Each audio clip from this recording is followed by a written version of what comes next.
Donc ça, c'était un petit peu les exemples pour la crise. Est-ce qu'il y en a qui veulent intervenir sur des choses qu'ils ont faites et qui ont marché pendant la crise? À moins que peut-être que personne n'ait rien fait. Bah, donc, vous pouvez, non, vous pouvez, Nous, voilà. bonjour Cécile, nous, Sorry, en fait, bon, ce qu'on a fait pendant la crise, on a développé très rapidement des bornes de désinfection des mains sans contact. Ouais. Aujourd'hui, on en voit un petit peu de partout. Alors, c'est vrai que moi, on en a beaucoup vendu aujourd'hui via notre réseau de distributeurs, qu'on a fonctionné comme ça. Bon, on a mis un petit pop-up là sur notre site avec ces produits-là en amont quand les gens viennent sur le site. Mais alors, là où j'ai râlé en interne, justement, c'est l'effet inverse de ce que tu dis, c'est que quand je vais régulièrement voir sur Internet ce qui se passe sur ce type de produit. Donc aujourd'hui, il y a plein de tôleries qui sont mis à en faire, avec des produits qui sont plus ou moins heureux techniquement, plus ou moins bien. Et quelques-uns ont des petits sites, ont mis quelque chose avec, pareil, de la vente en direct. Donc voilà, avec un prix directement sur le net. Nous, je regardais, je dis, nous, avec ce qu'on a fait, on est caché derrière, on est dans le désert, on est caché, on ne voit pas. Et pourtant, sincèrement, à ce jour, on a un des meilleurs produits du marché, pour pas dire le meilleur, avec un super rapport qualité-prix, je dirais, sorti d'usine, parce que j'ai voulu serrer mon prix pour faire du maintien de l'emploi, de la poursuite d'activité au niveau de l'entreprise. Et on est une des très rares sociétés à avoir de la vraie capacité de production là-dessus. Bon, malgré ça, malgré qu'on ne soit pas apparu sur Internet, aujourd'hui, on en a vendu plus de 2000 en 15 jours, ça s'est fait, les 2000. Okay. Donc, on a eu une très grosse montée, donc un très gros pic qui redescend à ce jour. Mais sincèrement, j'écoute avec attention tout ce que tu dis là, parce que ce qui m'horripile, c'est que je vois plein de gens qui font le buzz sur le net, avec aucune capacité de production. Et en fait, on les voit en avant et ils ont vendu 20 bornes, quoi. Voilà. Alors, du coup, ça tombe bien comme témoignage parce que du coup, je vais rebondir, Hervé. Je vais te poser des petites questions. Est-ce que sur les parutions de réseaux sociaux, les posts que tu as fait, est-ce que tu as mis du budget de publicité Facebook? Ah mais je suis mauvais, j'ai pas de budget, j'ai pas mis de budget nulle part et c'est ça que je sais, voilà. c'est ça que je sais pas faire. Voilà. Et c'est quelque chose qu'il faut absolument, c'est ce que je dis, c'est ce que j'arrête pas de dire en interne. Je dis bon, moi j'ai une personne dans la société qui s'occupe de notre site, qui va faire 2-3 trucs, on a un peu la main là-dessus. Je veux dire qu'on travaille pas ensemble de manière historique parce que les gens avec qui je travaille pour le moment sont du côté du pays voironnais, vu qu'avant de venir, de basculer un peu côté pays de Saint-Martin et à ISG, j'étais sur ça. Et aujourd'hui, mais tu ne peux pas imaginer comme je peste par rapport à mon incompétence et ma méconnaissance de Facebook, LinkedIn et Instagram. Ça, et puis de ne pas savoir qu'est-ce qu'il faut qu'on fasse, qu'est-ce qu'il faudrait qu'on fasse pour qu'on soit bien avant. Parce que une deuxième problématique que j'ai quand on parle du commerce, c'est que moi je suis sur un mode de distribution B2B, donc je vends mon produit,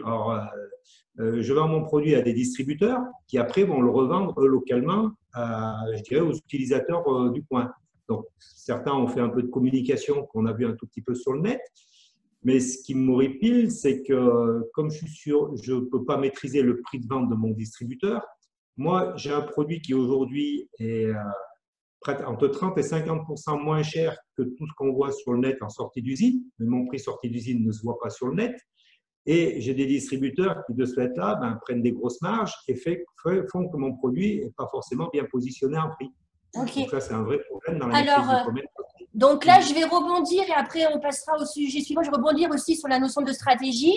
En fin de compte, quand on est fabricant et qu'on a son produit avec un réseau de distribution, la première des choses à regarder, à se dire, c'est que si dans mes contrats de distribution avec mes distributeurs, je n'ai pas de clause qui m'interdit d'être moi-même distributeur, le premier des conseils qu'on pourrait dire, pourquoi tu ne distribues pas ton produit toi aussi sur une brique de e-commerce? C'est le cas du fil de Capifil, puisque Capifil, son fil est vendu par des distributeurs.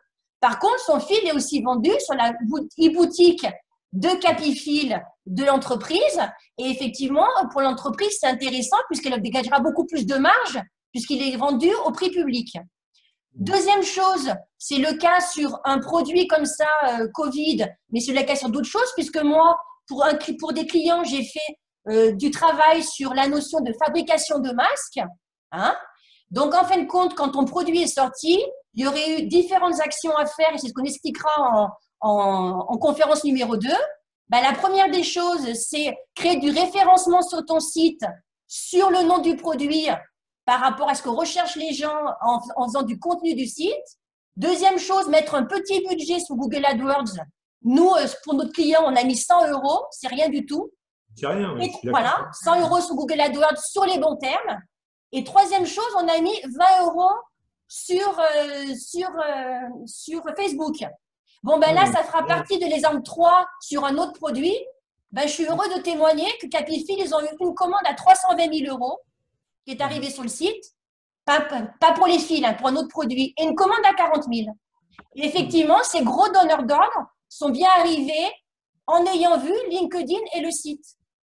Donc là, ça arrive pas toujours. Par contre, quand on vient de l'industrie et qu'on sait qu'on a des commandes qui sont si importantes en chiffres, ben finalement, ça revient au début de ce que je vous ai dit. À un moment, il faut avoir un budget qui est prévu pour ces outils digitaux. Voilà, là, on a fait un peu le tour de l'histoire. Voilà. On est d'accord. Pas de souci à ce niveau-là. Je recoupe mon micro pour te laisser parler. Donc, après, je voulais aborder la notion de la puissance de Google et le rôle de Google aujourd'hui. Alors, pourquoi je parle de Google? Parce qu'aujourd'hui, il faut savoir que Google, en fin de compte, quand les gens ont un besoin, que ce soit un acheteur qui cherche pour son entreprise, que ce soit un consommateur lambda, ils ont un besoin, qu'est-ce qu'ils font? Ils posent la question à Google. Imaginez encore plus aujourd'hui, tous ces jeunes qui ont effectivement la recherche vocale sur leur smartphone, je pose la question à Google. Où trouver un restaurant? Comment acheter ci? Comment acheter ça? C'est pareil en B2B pour l'industrie, je le pose en tapant sur mon clavier. Google aujourd'hui, 95% des recherches passent par Google en général. Donc moi, je ne parle pas de Bing, je ne parle pas de Yahoo.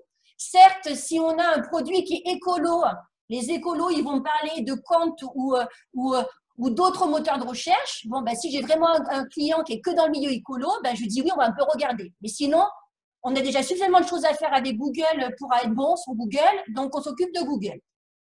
Donc aujourd'hui, ce qu'il faut prendre conscience, c'est qu'il y a encore 15 ans, quand on disait je fais de la prospection, c'était quoi? J'achète des fichiers et je passe des appels. Prospection téléphonique. On a tous appris ça à l'école. Ça ne marche plus aujourd'hui. Ça ne marche plus. Par contre, pendant ce temps-là, ben, qu'est-ce qui se passe chez nos clients? Nos clients, nos prospects, ils sont en train de poser la question à Google. Donc, notre prospection, c'est quoi? C'est être visible sur Google. Et du coup, je vous pose la question, qu'est-ce que vous faites aujourd'hui? Quel budget vous consacrez? Quel temps vous consacrez? Quelle méthodologie vous avez pour être visible sur Google? Donc, aujourd'hui, on sait que de toute façon, j'avais posé la question, alors vous avez 9 ventes sur 10 qui démarrent par une recherche Internet. Chez les plus jeunes, les moins de 35, il y a beaucoup de recherches Internet qui sont sur les réseaux sociaux. Notamment, elle n'est pas là aujourd'hui, mais ça m'avait sourire. Un jour, Pauline Roffet, sur LinkedIn, donc c'est dans ses habitudes, mais c'est l'habitude de cette tranche d'âge-là, elle marque « Je recherche un prestataire qui fait ça ». Elle pose la question sur le réseau social. Donc une fois, moi, il m'est arrivé une boîte de Paris qui m'appelle « Bonjour, je vous appelle, j'ai besoin d'un site Internet. » Ah bon, vous me connaissez comment? Ah ben j'ai posé la question sur LinkedIn et il y a un de vos clients qui m'a répondu « AJM emballage, achat ». Il faisait partie du réseau du gars et AJM, il marque « Demandez à Cécile, je suis contente de ce qu'elle a fait. » Pof, une jeune cliente lyonnaise qui rajoute un commentaire sur le gars à Paris. Moi aussi, je peux vous la recommander. Ben, qu'est-ce qu'il fait? Le gars, il m'appelle. Voilà. Donc, les plus jeunes, c'est un peu sur les réseaux sociaux. Et par contre, le plus, c'est sur Google, puisque le chiffre, c'est 7 ventes sur 10 ont démarré par une recherche Google. Donc là, il n'y a plus rien à dire. C'est ce qu'il faut retenir. C'est maintenant qu'est-ce que je fais pour être visible? Et c'est ce qu'on verra au cours 2. Alors, au niveau de Google, vous avez quelque chose qui a beaucoup de poids et qui est complètement souvent oublié des entreprises. C'est ce qu'on appelle la page Google My Business. Donc, je vais essayer de partager la page de l'entreprise Bourguignon. Alors, partage d'écran, on va y arriver. Est-ce que tout le monde voit le résultat de recherche de Google là? Vous le voyez? Donc, j'ai tapé vendeur gouttière alu Isère. Donc là, effectivement, j'ai un premier résultat qui est page jaune. Et après, j'ai Bourguignon d'Alalu, Bourguignon d'Alalu. Les deux premiers résultats. Ensuite, j'ai Dalalu France. Ensuite, j'ai Dalalu France. Et effectivement, sur la droite, vous avez cette zone-là qui est ce qu'on appelle la page Google My Business, qui est une page gratuite qu'on ouvre simplement en ayant un compte Gmail et qui est devenu un point très, très important de visibilité sur Google. Beaucoup plus important qu'avant. Et les cas que je remarque en entreprise, j'ai beaucoup d'entreprises, cette page-là, elle a été ouverte par un stagiaire. On ne sait pas qui c'est qui l'a ouvert, on n'a plus les codes. Donc, on ne va jamais la mettre à jour. Cette page-là, aujourd'hui, a autant d'importance que de faire des réseaux sociaux. C'est-à-dire qu'elle va avoir les avis clients. Donc, il faut inciter nos clients à faire des avis. Donc là, chez Nelly, il y a 15 avis Google avec une note de 4,7. Cette page-là, elle a des photos qu'il faut mettre à jour, qu'il faut renforcer. Aujourd'hui, on sait que les pages les plus performantes en référencement, c'est les pages Google My Business qui ont 100 photos. Donc, il faut l'enrichir. Cette page-là, la Nelly ne l'a pas fait parce que, bon, voilà, on n'a pas le temps de tout faire non plus. On a une zone qui est comme un réseau social qui permet de mettre en avant des actualités. Ces actualités, elles durent 10 jours. C'est des posts comme un post Facebook, comme un post LinkedIn. Moi, j'ai demandé à Mégane hier qu'elle fasse un post sur le Google My Business de Boostacom pour dire on fait la visioconférence aujourd'hui. Cécile, moi, je poste toutes les semaines un post pourtant sur mon compte Google My Business. Donc, je ne comprends pas. Ça doit être et là, il n'est pas visible. Alors, il faudra qu'on regarde comment tu l'as posté ou pas. Ou peut-être qu'il est obsolète, que peut-être que ça fait 10 jours. Au bout de 10 jours, il s'enlève. Non, je l'ai fait il y a 2 jours. Donc, et puis, on ne les voit pas du tout. Mais j'en fais très régulièrement. Donc, il doit y avoir une histoire de 2 Et on ira regarder. Voilà, parce qu'après… Et donc, le deuxième slide que je veux vous montrer, en fin de compte, c'est l'évolution du comportement des internautes derrière leur écran. En 2005, ça c'est une page de résultats des moteurs de recherche. On est d'accord que quand c'est rouge, c'est les zones chaudes que regarde l'internaute. En 2005, l'internaute, il regardait de quoi? Il regardait tous les résultats de référencement naturel. Ces fameux 10 premiers résultats de la première page. Aujourd'hui, vous voyez que le rouge, il est beaucoup à droite sur la page Google My Business. Ça, on est bien d'accord que c'est effectivement ce qui se passe aujourd'hui. Donc, c'est l'importance qu'ont pris cette page-là et surtout, les gens, ils vont aller voir les avis. Donc, au niveau des avis,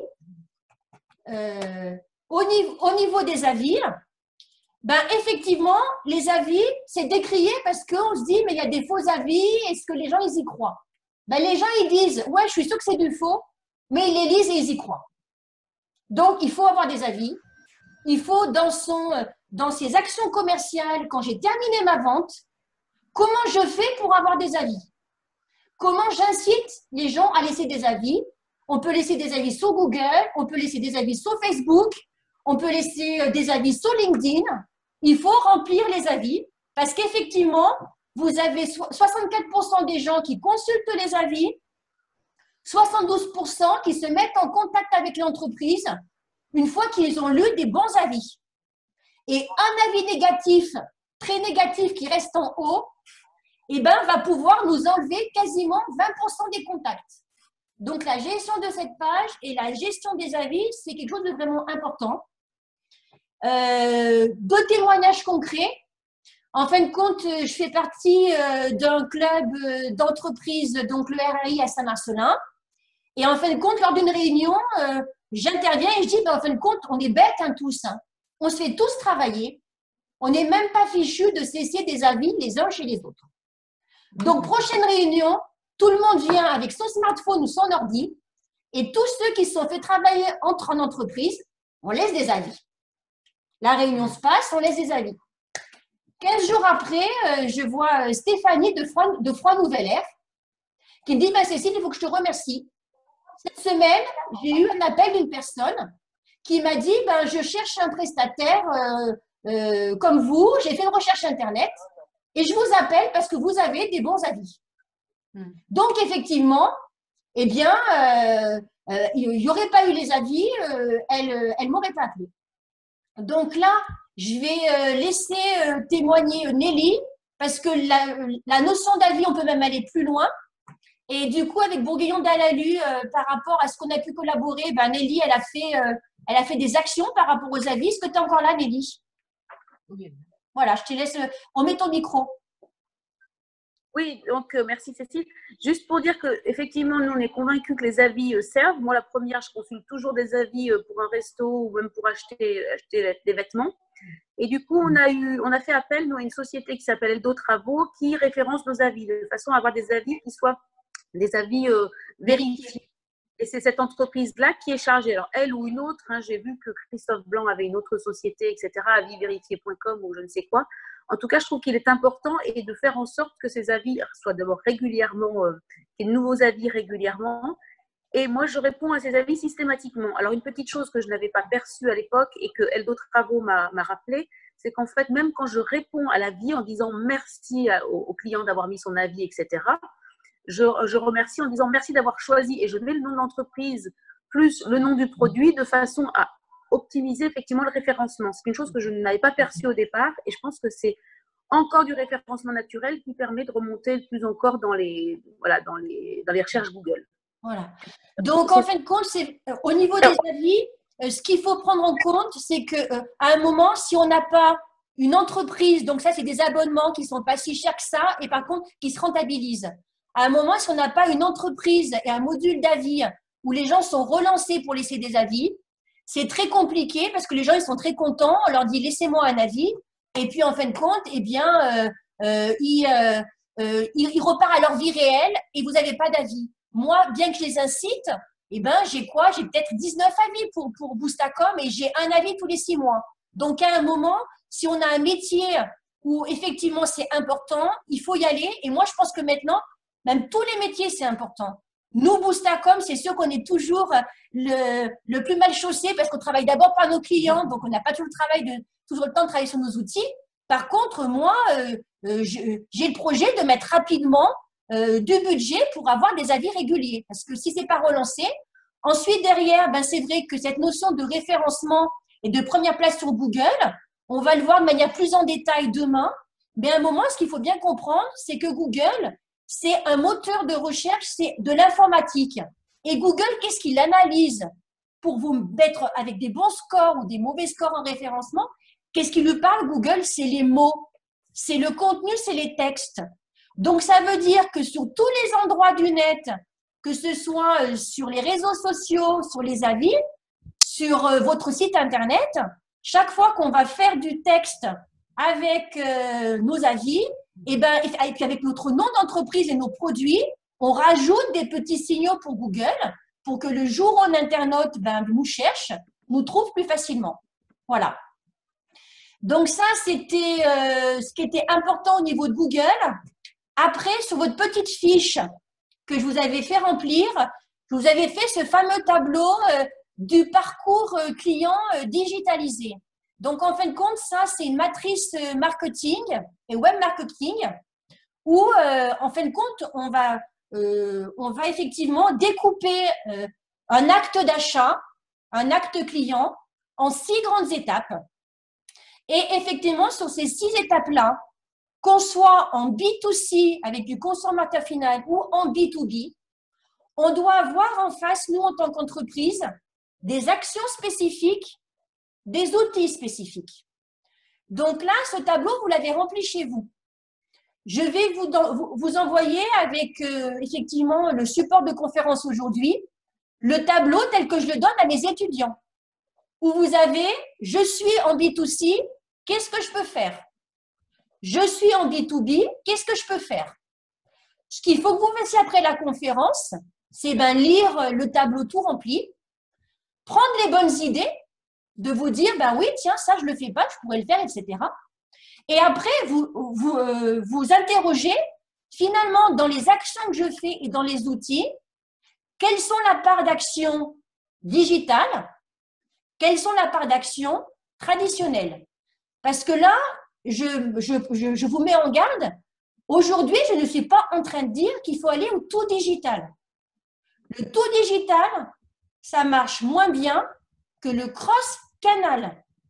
Je fais de l'humain, je fais du digital, je fais du papier. Aujourd'hui, les enjeux, c'est pas de dire il faut que j'augmente mon budget com. À un moment, si vous avez budget zéro, c'est sûr que vous ne pourrez pas aller bien loin. Mais à un moment, c'est de dire aujourd'hui, j'ai quoi comme budget, comment il est réparti. Eh bien, je vais revoir la répartition de mes budgets, de mes actions. Parce qu'en fin de compte, je m'aperçois que dans mon budget, je ne consacre rien au digital. Mais c'est bien le message que je passe. Le tout digital ne marche pas. On a l'impression que le e-commerce a beaucoup progressé. Le e-commerce, sur la masse totale des achats chez les consommateurs, c'est que 15% des achats. Vous avez encore 85%, c'est la boutique physique. Par contre, le commerçant et la boutique, il est en train de mourir s'il n'arrive pas à avoir des outils pour se rendre visible aussi sur le net et par sa visite du net, apporter du monde chez lui. Si on prend le cas effectivement de Sori et d'une industrie, on est bien d'accord qu'ils vont garder les commerciaux. Les commerciaux, ils vont toujours faire des rendez-vous physiques. Par contre, à un moment, le digital, il a un rôle d'amener du contact au commercial. Voilà. Donc là, comme on arrive au bout, ce tableau-là, je vous l'enverrai tout près. Donc comme ça sera à vous de le regarder. Et puis effectivement, la semaine prochaine, vous allez avoir une petite fiche qui va vous poser les vraies questions du type combien de fois vous allez sur les réseaux sociaux, regardez votre site internet, c'est quoi la dernière fois que vous avez mis du contenu dessus, des choses très concrètes qui vont nous permettre un peu de nous auto-évaluer et après d'explorer ce qu'on peut faire. Est-ce que vous aviez des questions ou des remarques à faire pour améliorer les choses pour la prochaine fois, hein? Parce que c'est mon galop d'essai quand même. Hein. Je vous écoute. En tout cas, pour un galop d'essai, c'est très bien. Bon, vous êtes bien studieux par rapport aux élèves. Non, mais c'est vrai que pour nous, c'était, pour moi en tout cas, très intéressant. Hein. Je te remercie en tout cas de cette première vidéoconférence. Bon, en tout cas, donc je vous envoie par mail le résumé. Et puis la nouvelle fiche, je pense que je vous l'enverrai en fin de semaine pour que vous ayez le temps de la faire d'ici jeudi prochain. Mais bon, il y a quand même des profils éclairés dans l'assistance, puisqu'il y a quand même des profils qui me font travailler depuis pas mal d'années. Et je profite justement pour remercier là tous les gens que je vois parce que j'ai eu beaucoup encore d'activités pendant le Covid et que c'est des gens qui me sont fidèles et où j'apprécie de travailler pour ces belles entreprises et qui me fassent travailler. Merci à tout le monde. Hein. Au revoir. Bonne journée à tous. Oh les cœurs. Merci, à la au revoir. semaine prochaine. Bonne journée. Au revoir. Au revoir.